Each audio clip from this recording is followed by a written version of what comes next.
put this little tidbit in at the beginning to be like, oh, hold your attention. Here's an announcement.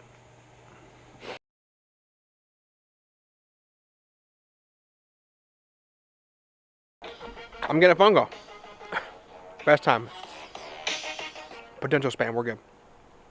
So, are you really? I don't know if that's how I'm going to start this, really. that sounds kind of stupid. So, this past weekend, I told you, I smoked that pork butt and talked about how can you eat pork rates, right? Well, we went over to Jess and Jeremiah's, and they had a huge pig roast. Like, they butchered one of their pigs. They roasted it, they cooked it. My friends over, absolutely phenomenal time. It was just great to be around community, and it was awesome, great experience.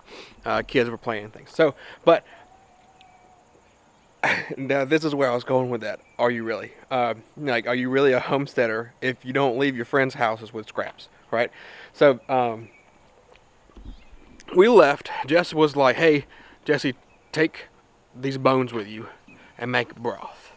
And I was like, "Well, I don't have anything big enough." She's like, "Well, take my roaster." So she let me borrow her turkey roaster, and I got bone broth. I got bones, and so right now, at this very momento, we are making pork broth.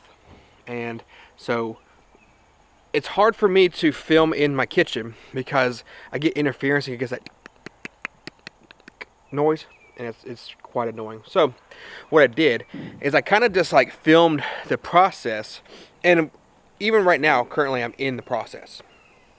And the further I go, I'll add into you, of course. But what I did first, of course, I chopped up my vegetables, and then, which is super fast, which I really kind of didn't have to do it right now, but I did. And then I got my stock pot ready. And then I got the bones. So the bones include 3 legs, and a backbone. Now I'm not the only one. I didn't get all the bones. Other people took some too. So I put the bones in the pot, and then I covered them with water. And right now I'm getting the water hot into like a little rolling boil. Okay, and so what that's going to do is it's going to actually open up and get some of the stuff that you don't really want in your. I can't explain. It's really, it saves you from skimming so much off of the top later on after it simmers for a while. Now this is a process that's going to take from like 12 to 24 hours. With it being so much, I'm really going to just say 24 hours because that's what Jess told me to do. So I'm getting it to a boil right now, and then once I get it to a boil, I'll skim off the stuff, and then I'll add my vegetables, and then I'll turn the heat down to a lower heat, and then I will let it do its thing for the next 24 hours. So this video is not a how to make pork broth, but I'm sharing with you the fact that I'm making pork broth for the first time, and then I guess we're gonna can it. So that'll be fun. It'll be a fun experience. Pork broth is, from what I've read, because I've never had pork broth that I know of. It's always chicken or beef. Pork broth is good for like your soups. I found a recipe that was like a meatball soup. That sounds delicious. So we're gonna try to make some of that. And yeah, I'm just having a good old time learning these new things. Also, I'm kind of in a little bit of a dilemma as well, because I killed my first deer, and I processed it, and I made our deer sausage, and it was delicious. I did use some of the fat that I cut up from when we went to the butchering out at Roots and Refuge that Hand Hewn Farms held, and it worked out great, and it tastes delicious. But then I just made some pork sausage this morning from our own pigs, and I'm not sure which one I like better. I like them both, but like usually we're like, oh yeah, let's make deer sausage, what we look forward to the most. But even like that pork from our pigs, like it's really good. So it's pretty neat to start to experience the real joys of of the homesteading part of where you grow your own, and you know it's like good meat and stuff. So it tastes way different than what you purchase at the store, and that's 100% truth. Like it's when I was first watching Jess, it was like she was talking about the tomatoes. Store-bought tomatoes taste like disappointment. And I really didn't get it until I grew my own tomatoes, and it's like now I'm starting to see even more like everything from the store just kind of doesn't have the taste that when you raise it yourself. So I say so a lot, don't I? But yeah, a little update on the boys. I came out here the other day and they were like cuddling, like just sitting down, hanging out with each other. No ferociousness. Yeah, isn't that right? They were talking this morning. He still scares me, Cujo. Yeah. He's just a big thing. he's just a big thing. Now I do have a little bit of a problem right now too, though. My heart is getting heavy because I don't know if Loki is going to make it. I've got him on some alfalfa and kelp, just kind of help.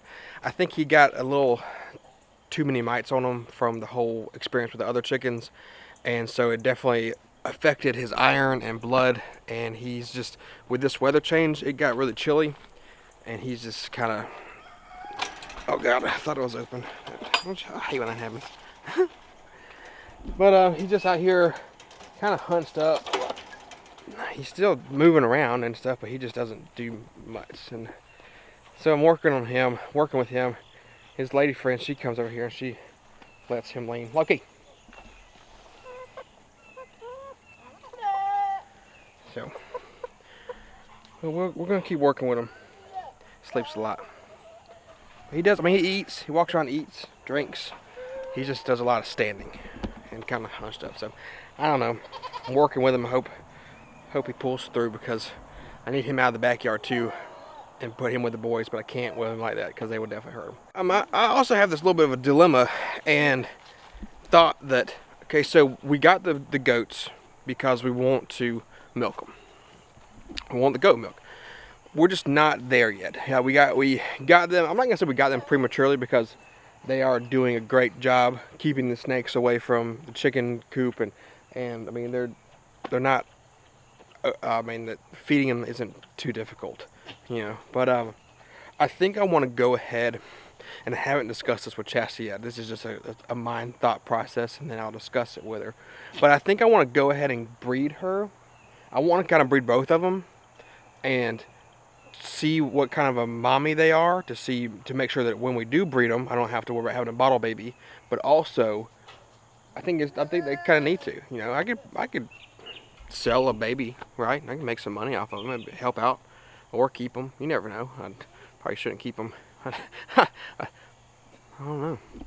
That was a nervous tick. I was gonna take my hat off, but I don't have one on there. It's funny how you catch stuff when you're looking at a camera. But yeah, so I kind of want to get them bred and just see how they do, mommy wise, because that's a huge thing. I don't want to breed them later and have to bottle feed and milk.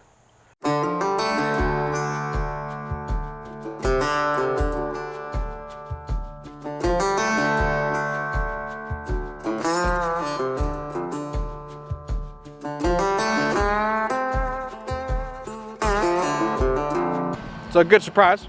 My buddy Kyle, if you remember him from a while back, he brought wood chips to us. We just dropped off another load. So I'll put his information in. If you're in Lexington area, that's where he does a lot of his work. If you're in Lexington area and you need wood chips, I mean, it's free. It helps him out, and he'll drop it at your place if he, as long as he can get to it. So today, he dropped off the cypress mulch. So this stuff is really good for around like your blueberries. It's acidic, antifungal, so it's good like against your house, because it's not going to like, it's not, I don't like to say rot, but it's antifungal. So this would be a good pile for, I'm gonna actually move it into where we had the pigs to help build up some of that soil in there again, because I might use it for a holding area if I do get some more pigs till we can get the the land over there dealt with. So yeah, can't wait. This is a good. It's always good to get free wood chips and everything. It smells good. It smells absolutely delicious.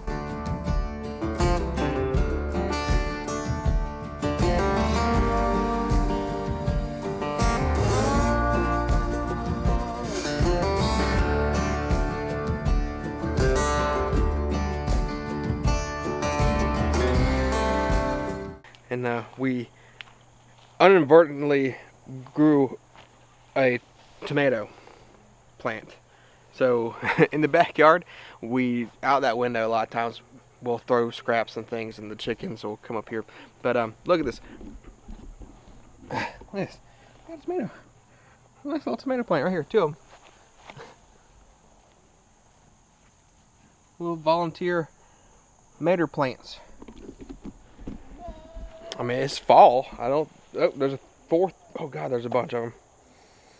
I need to, not a bunch, but 1, 3, 4, 5.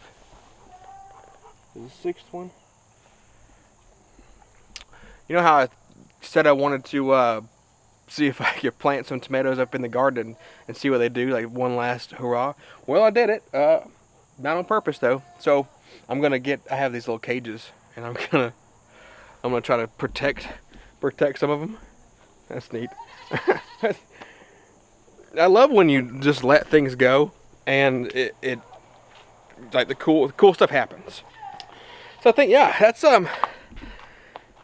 that's pretty much like what we got going on today. I got some more hay to rake up that we cut. I call it hay, it's grass, but turn it into hay. Got hay we got to rake up.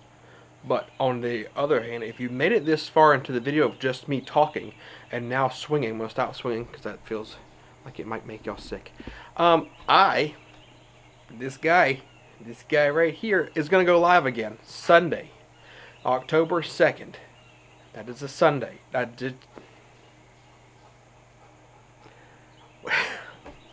My brain is my brain is so odd. I don't get it. Sunday. Let's make sure that's right too before I screw that up. Yes, Sunday, October 2nd. I'm gonna do another live. Be my second live. I had a couple of y'all comment and said that you missed my first one. That's okay. It's okay because I said I'm gonna do more. It was fun. I enjoyed talking with y'all. This one, the theme of this one is gonna be, what does homesteading mean to me? Because to me, I feel like we put ourselves into this like homesteading block, and I want to break away from that. We're what I feel homesteading is. So I'm not gonna go any further into it. You have to tune in. Set your alarms. Set your reminders. I might just like even put this little tidbit in at the beginning to be like, oh, hold your attention. Here's an announcement. I'm going to do it later this time. It will probably be like, I want to say 7 o'clock Eastern time. Just because, just to give everybody a chance to get there. We'll be done with Zoe's softball, hopefully. And we'll be rushing. What time did I do it last time? 5? Yeah. Was it 5? Crap. Yeah. Let's do 7. 7 o'clock, October 2nd, going live for the second time. And then later on in October, don't forget, we've got a Farm Where You Live event, and that'll be fun. Maybe I can do something. There's gonna be a bunch of people there, so I will definitely be videoing it, but won't try to do no live. Charlie and I might do a podcast while we're there. So yeah, a lot of good stuff coming up. Can't wait. So appreciate you hanging out with me today, and we'll catch the next one.